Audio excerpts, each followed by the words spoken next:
Nag-uusap po kami Wala eleksyon. ni Speaker Romualdez. Wala na eleksyon. Actually, nag-file na po kami sa Kongreso, sa 19th Congress, na lahat ng barangay officials from barangay chairman, barangay kagawad, tanod, headquarters, ay bigyan na ng sweldo. Ang tawag po dito an act to standardize the salary of government officials.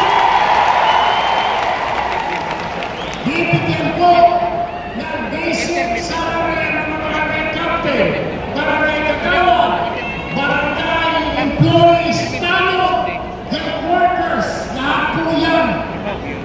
Gagawin ho natin at susuportahan po tayo ng Speaker Martin Romualdez. Nag-usap po kami ng kapatid ko sa Senator Rami at ang sabi niya sa unang araw, i-file mo sa Senado yung batas na yan para magsalubong ang panukalang batas sa Senado at batas sa Kongreso para mapabilis ang pagbibigay ng sahod sa lahat ng mga barangay officials from chairman hanggang sa mga headquarters. Yan po ang gagawin po natin, pagdating po natin sa Senado. At hindi lang po yan, marami po tayo mga gagawin mga panukalang batas